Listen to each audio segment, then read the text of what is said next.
Chapter 4 The Sea Chest. I lost no time, of course, in telling my mother all that I knew, and perhaps should have told her long before, and we saw ourselves at once at a difficult and dangerous position. Some of the man's money, if he had any, was certainly due to us, but it was not likely that our captain's shipmates, above all the two specimens seen by me, Black Dog and the Blind Beggar, would be inclined to give up their booty in payment of the dead man's debts. The captain's order to mount at once and ride for Dr. Livesey would have left my mother alone and unprotected, which was not to be thought of. Indeed, it seemed impossible for either of us to remain much longer in the house. The fall of coals in the kitchen grate, the very ticking of the clock, filled us with alarms. The neighborhood, to our ears, seemed haunted by approaching footsteps, and what between the dead body of the captain on the parlor floor and the thought that the detestable blind beggar hovering near at hand and ready to return, there were moments when, as the saying goes, I jumped in my skin for terror. Something must speedily be resolved upon, and it occurred to us that at last to go forth together and seek help in the neighboring hamlet. No sooner said than done. Bareheaded as we were, we ran out at once in the gathering evening and the frosty fog. The hamlet lay not many 100 yards away, though out of view, on the other side of the next cove, and what greatly encouraged me, it was in an opposite direction from that whence the blind man had made his appearance, and whither he had presumably returned. We were not many minutes on the road, though we sometimes stopped to lay hold of each other and hearken. But there was no unusual sound. Nothing but the low wash of the ripple and the croaking of the inmates of the wood. It was already candlelight when we reached the hamlet, and I shall never forget how much I was cheered to see the yellow shine in doors and windows, but that, as it proved, was the best of the help we were likely to get in that quarter. For you would have thought men would have been ashamed of themselves. No soul would consent to return with us to the Admiral Benbow. The more we told of our troubles, the more, man, woman, and child, they clung to the shelter of their houses. The name of Captain Flint, though it was strange to me, was well enough known to some there that carried a great weight of terror. Some of the men who had been to field work on the far side of the Admiral Benbow remembered, besides, to have seen several strangers on the road, and taking them to be smugglers, to have bolted away, and one at least had seen a little lugger, in which we called Kit's Hole. For that matter, anyone who was a comrade of the captain's was enough to frighten them to death. And the short and the long of the matter was, that while we could get several who were willing enough to ride to Dr. Livesey's, which lay in another direction, not one would help us defend the inn. They say cowardice is infectious, but then argument is, on the other hand, a great emboldener. And so when each had said his say, my mother made them a speech. She would not, she declared, lose money that belonged to her fatherless boy. If none of the rest of you dare, she said, Jim and I dare. Back we will go, the way we came, and small thanks to you big, hulking, chicken-hearted men. We'll have that chest open if we die for it, and I'll thank you for that bag, Miss Crossley, to bring back our lawful money in. Of course I said I would go with my mother, and of course they all cried out at our foolhardiness. But even then, not a man would go along with us. All they would do is give me a loaded pistol lest we were attacked, and to promise to have horses ready saddled in case we were pursued in our return. While one lad was to ride forward to the doctor's in search of armed assistance. My heart was beating finely when we two set forth in the cold night upon this dangerous venture. A full moon was beginning to rise and peered redly through the upper edges of the fog, and this increased our haste, for it was plain, before we came forth again, and all would be as bright as day, and our departure exposed to the eyes of any watchers. We slipped along the hedges, noiseless and swift, nor did we see or hear anything to increase our terrors. Still, to our relief, the door of the Admiral Benbow had closed behind us. I slipped the bolt at once, and we stood and panted for a moment in the dark, alone in the house with the dead captain's body. Then my mother got a candle in the bar, and holding each other's hands, we advanced into the parlor. He lay as we left him, on his back, with his eyes open and one arm stretched out. "Draw down the blind, Jim," whispered my mother. "They might come and watch outside. And now," said she when I had done so, "we have to get the key off that. And who's to touch it, I should like to know." And she gave a kind of sob as she said the words. I went down on my knees at once. On the floor close to his hand there was a little round of paper, blackened on the one side. I could not doubt that this was the black spot, and taking it up I found written on the other side, in a very good, clear hand, this short message: "You have till 10 tonight." "He had till 10, Mother," said I. And just as I said it, our old clock began striking. The sudden noise startled us shockingly, but the news was good, for it was only 6. "Now, Jim," she said, "that key." I felt in his pockets, one after another, a few small coins, a thimble, and some thread and big needles, a piece of pigtail tobacco bitten away at the end, his gully with the crooked handle, a pocket compass, and a tinder box were all that they contained, and I began to despair. "Perhaps it's round his neck," suggested my mother. Overcoming a strong repugnance, I tore open his shirt at the neck, and there, sure enough, hanging to a bit of tarry string, which I cut with his own gully, we found the key. At this triumph, we were filled with hope and hurried upstairs without delay to the little room where he had kept so long and where his box had stood since the day of his arrival. It was like any other seaman's chest on the outside, the initial B burned on the top with a hot iron, and the corners somewhat smashed and broken, as by long, rough usage. "Give me the key," said my mother, and thought the lock was very stiff. She had turned it and thrown back the lid in a twinkling. A strong smell of tobacco and tar rose from the interior, but nothing was to be seen at the top except a suit of very good clothes, carefully brushed and folded. They had never been worn, my mother said. Under that, the miscellany began: a quadrant, a tin cannikin, several sticks of tobacco, 2 brace of very handsome pistols, a piece of bar silver, an old Spanish watch, and some other trinkets of little value, and mostly of foreign make. A pair of compasses mounted with brass, 5 or 6 curious West Indian shells. I've often wondered since why he should have carried about these shells with him in the wandering, guilty, and hunted life. In the meantime, we had found nothing of value but the silver and the trinkets, and neither of these were in our way. Underneath there was an old boat cloak, whitened with sea salt on many a harbor bar. My mother pulled it up with impatience, and there lay before us the last things in the chest: a bundle tied up in oilcloth and looking like papers, and a canvas bag that gave forth, and a touch, the jingle of gold. "I'll show these rogues that I'm an honest woman," said my mother. "I'll have my dues, and not a farthing over. Hold Miss Crossley's bag," and she began to count over the amount of the captain's score from the sailor's bag into the one that I was holding. It was a long, difficult business, for the coins were of all countries and sizes, doubloons and louis d'ors, and guineas and pieces of 8, and I know not what besides, all shaken together at random. The guineas, too, were about the scarcest, and it was with these only that my mother knew how to make her count. When we were about halfway through, I suddenly put my hand upon her arm, and I heard in the silent frosty air a sound that brought my heart into my mouth. The tap-tapping of the blind man's stick upon the frozen road. It drew nearer and nearer, while we sat holding our breath.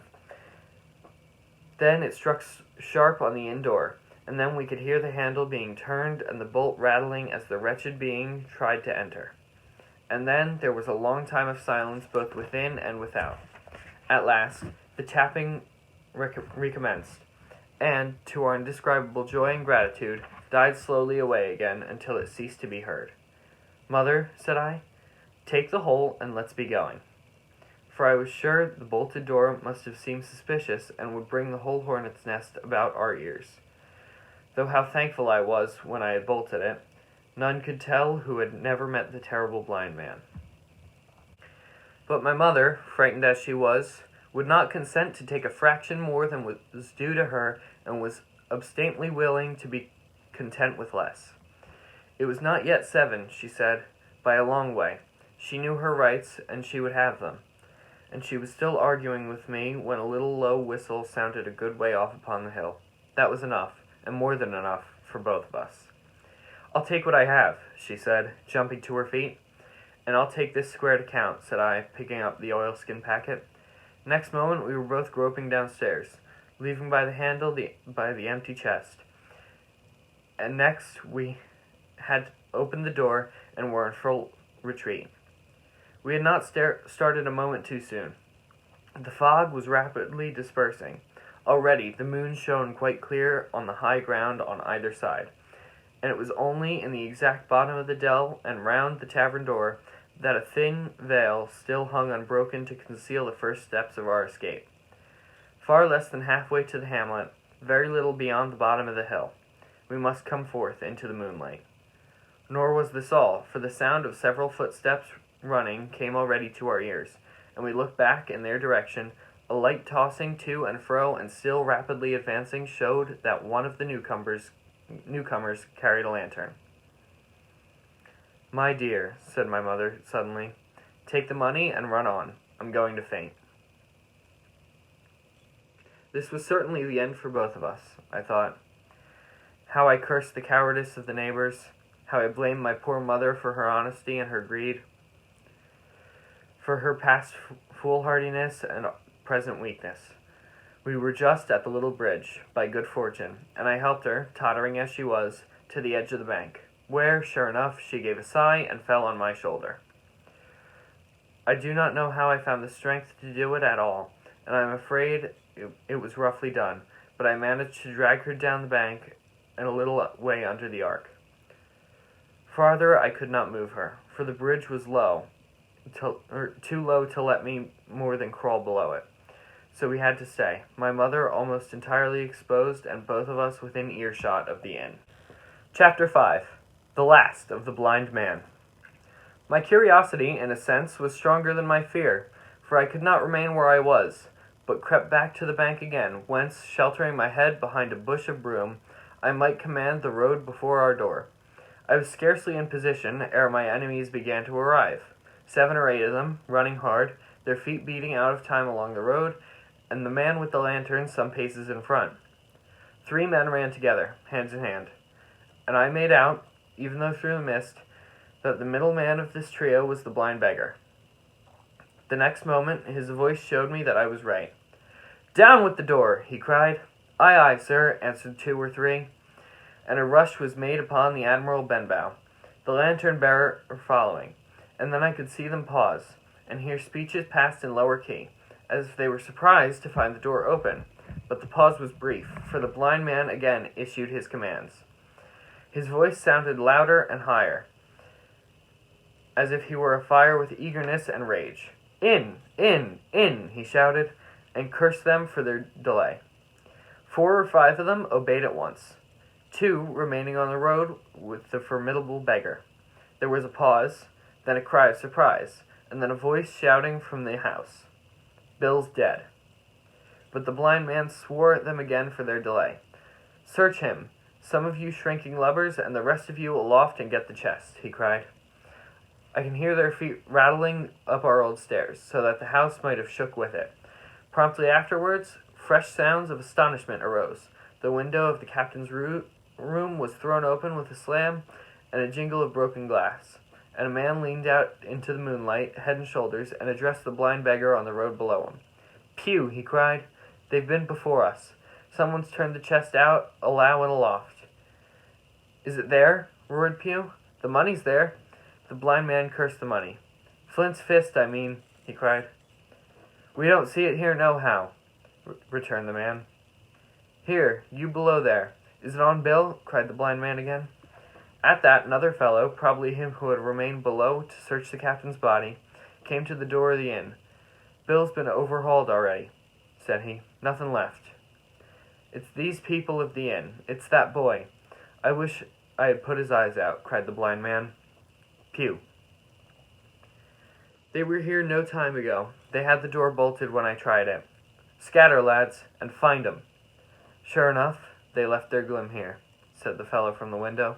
"Scatter and find 'em. Rout the house out," reiterated Pew, striking with his stick upon the road.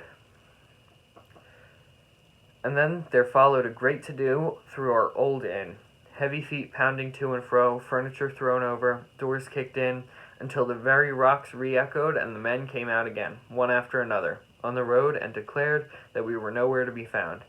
And just then, the same whistle that had alarmed my mother and myself over the captain's dead money was once more clearly audible through the night, but this time twice repeated. I thought it to be the blind man's trumpet, so to speak, summoning his crew to the assault, but I now found it was a signal from the hillside towards the hamlet, and from its effect upon the buccaneers, a signal to warn them of approaching danger. "There's Dirk again," said one. "Twice. We'll have to budge, mates." "Budge, you skulk," cried Pew. "Dirk was a fool and a coward from the first. You wouldn't mind him. They must be close by. They can't be far. You have your hands on it. Scatter and look for them, dogs. Oh, shiver my soul," he cried, "if I had eyes." This appeal seemed to produce some effect, for two of the fellows began to look here and there among the lumber, but half-heartedly, and with half an eye to their own danger of all the time, while the rest stood irresolute on the road. "You have your hands on thousands, you fools, and you hand a leg. You'll be rich as kings if you could find it. And you know it's here, but you stand there skulking. There wasn't one of you dared face Bill, but I did it, a blind man. And I'm to lose my chance for you. I'm to be a poor, crawling beggar, sponging for rum, and then I might be rolling in a coach. If you had a pluck of a weevil in a biscuit, and you would catch them still." "Hang it, Pew, we've got the doubloons," grumbled one. "They might have hid the blessed thing," said another. "Take the Georges, Pew, and don't stand there squalling." Squalling was the word for it. Pew's anger rose so high at these objections till at last, his passion completely taking the upper hand, he struck them at right and left in his blindness, and his stick sounded heavily on more than one. These, in their turn, cursed back at the blind miscreant, threatened him in horrid terms, and tried in vain to catch the stick and wrest it from his grasp. This quarrel was the saving for us, for while it was still raging, another sound came from on top the hill on the side of the hamlet, the tramp of horses galloping. Almost at the same time as a pistol shot, flash and report, came from the hedge side. And that was plainly the last signal of danger, for the buccaneers turned at once and ran, separating in every direction, one seaward along the cove, one slant across the hill, and so on, so that half a minute not a sign of them remained but Pew. Him they had deserted, whether in sheer panic or out of revenge for his ill words and blows, I know not. But there he remained behind, tapping up and down the road in a frenzy, and groping and calling for his comrades. Finally, he took a wrong turn and ran a few steps past me, towards the hamlet, crying, "Johnny, Black Dog, Dirk," and other names. "You won't leave old Pew, mates, not old Pew." Just then the noise of horses topped the rise, and 4 or 5 riders came in sight in the moonlight and swept at full gallop down the slope. At this, Pew saw his error, turned with a scream, and ran straight for the ditch, into which he rolled. But he was on his feet again in a second and made another dash, now utterly bewildered, right under the nearest of the coming horses. The rider tried to save him, but in vain. Down went Pew with a cry that rang high into the night, and the 4 hoofs trampled and spurred him and passed by. He fell on his side and gently collapsed upon his face, and moved no more. I leaped to my feet and hailed the riders. They were pulling up, at any rate, horrified at the accident, and I soon saw what they were. One, tailing out behind the rest, was a lad that had gone from the hamlet to Dr. Livesey's. The rest were revenue officers, whom he had met by the way, and with whom he had the intelligence to return at once. Some news of the lugger in Kit's Hole had found its way to the supervisor dance and set them forth that night in our direction. And to that circumstance, my mother and I owed our preservation from death. Pugh was dead, stone dead. As for my mother, when we had carried her up to the hamlet, a little cold water and salts, and that had soon brought her back again. And she was none the worse for her terror, though she had still continued to deplore the balance of the money. In the meantime, the supervisor rode on, as fast as he could, to Kit's Hole. But his men had to dismount and grope down the dingle, leading and sometimes supporting their horses, and for continual fear of ambushes, so it was no great matter for surprise that when they got to the hole, the lugger was already under way, still close in. He hailed her. A voice replied, telling him to keep out of the moonlight, or he would get some lead in him.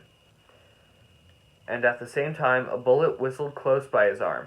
Soon after, the lugger doubled the point and disappeared. Mr. Dance stood there, as he said, like a fish out of water. And all he could do was dispatch a man to warn the cutter. And that, said he, is just about as good as nothing. They've off to clean, and that's an end. Only. He added, I'm glad I trod over Master Pugh's corns, for by this time he had heard my story. I went back with him to the Admiral Benbow, and you cannot imagine a house in such a state of smash. The very clock had been thrown down by these fellows in their furious hunt after my mother and myself, and though nothing had actually been taken away except the captain's money bag and the little silver from the till, I could see at once that we were ruined. Mr. Dance could make nothing of the scene. They got the money, you say? Well then, Hawkins, what in fortune were they after? More money, I suppose? No, sir, not money, I think, replied I. In fact, sir, I believe they have the thing in my breast pocket. And to tell you the truth, I should like to get it put in safety. To be sure, boy, quite right, said he. I'll take it, if you like.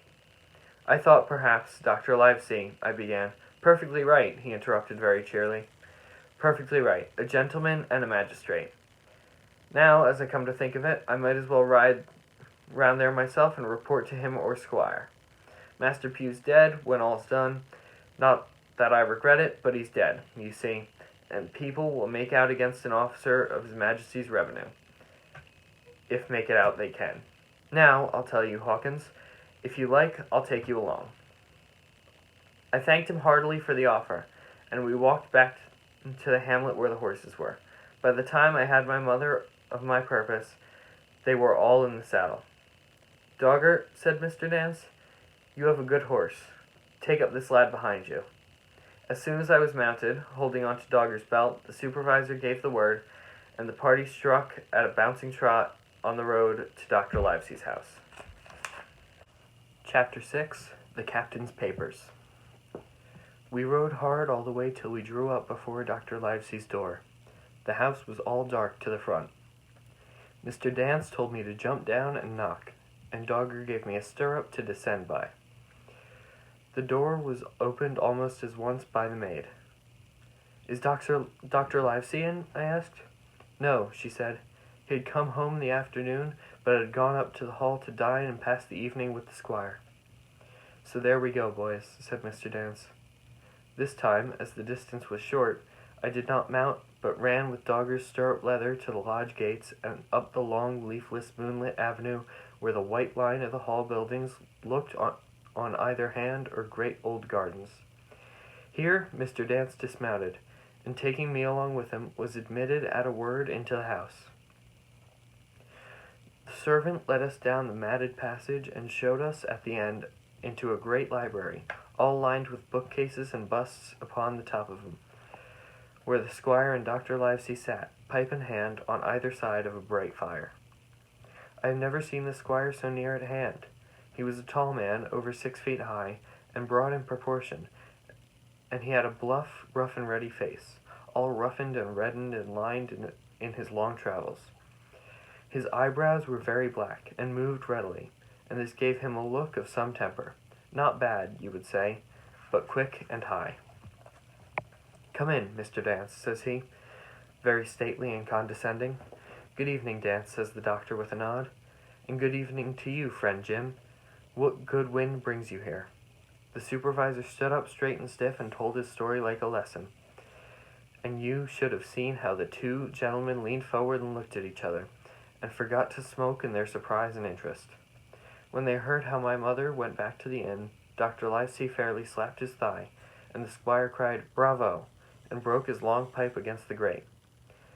Long before it was done, Mr. Trelawney, that you'll remember was the squire's name, had got up from his seat and was striding about the room. And the doctor, as if to hear the better, had taken off his powdered wig and sat there looking very strange indeed with his own close-cropped black poll. At last, Mr. Dance finished the story. "Mr. Dance," said the squire, "you are a very young, noble fellow.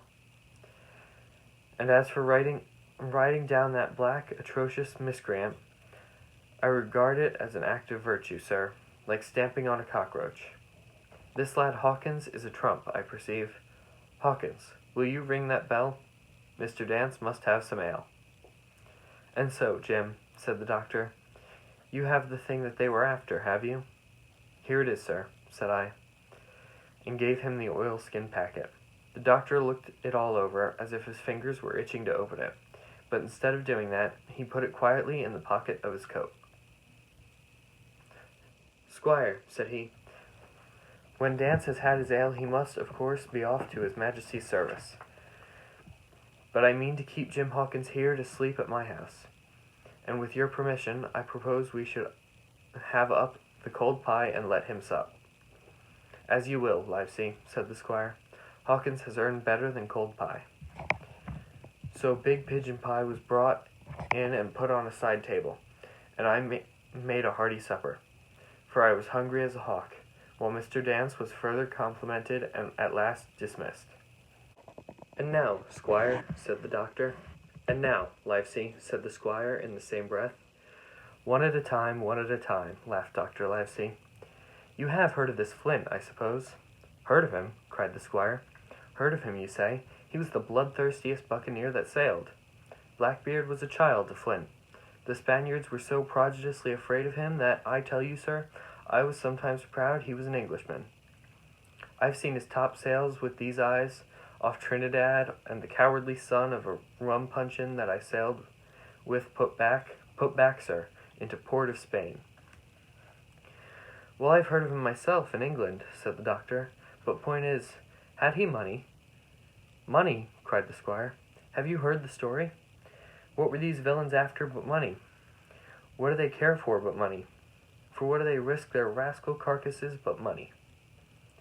"That we shall soon know," replied the doctor. "But you are so confoundedly hot-headed and exclamatory that I cannot get a word in.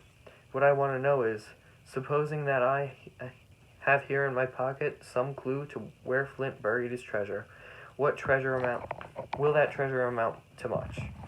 "Amount, sir?" cried the squire. "It will amount to this. If we have the clue you talk about, I fit out a ship in Bristol dock, and take you and Hawkins here along, and I'll have that treasure if I search a year." "Very well," said the doctor. "Now then, if Jim is agreeable, we'll open the packet."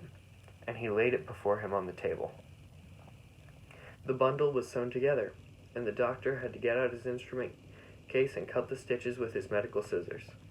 It contained two things, a book and a sealed paper. "First of all, we'll try the book," observed the doctor. The squire and I were both peering over his shoulder as he opened it, for Dr. Livesey had kindly motioned me to come round from the side table where I had been eating to enjoy the sport of the search. On the first page there were only some scraps of writing, such as a man with a pen in his hand might make for idleness or practice. One was the same as the tattoo mark, Billy Bones, his fancy, and there was Mr. W. Bones, mate. No more rum. Off Palm Key he got it, and some other snatches, mostly single words and unintelligible. I could not help wondering who it was that had got it, and what it was that he got. A knife in his back, as like as not. Not much instruction there, said Dr. Livesey as he passed on.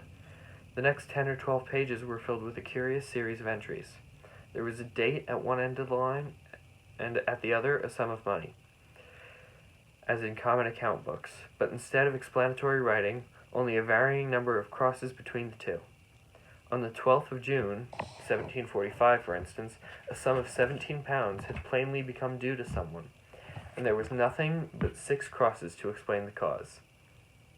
In a few cases, to be sure, the name of a place would be added, as off Carcasses, or a mere entry of latitude and longitude, as 62, 1720, 19 to 40. The record lasted over nearly 20 years, as the amount of the separate entries growing larger as time went on, and at the end a grand total had been made out after 5 or 6 wrong additions, and these words appeared: Bones, his pile. I can't make head or tails of this, said Dr. Livesey. The thing is as clear as a noonday, cried the squire. This is the Black-Hearted Hound's account book. These crosses stand for the names of ships or towns that they sank or plundered. The sums are the scoundrel's share, and where he had feared an ambiguity, you'll see he added something clearer. Off Carcasses. Now, you see, here was some unhappy vessel boarded off that coast. God help that poor souls that manned her. Coral long ago. Right, said the doctor. See what it is to be a traveler? Right.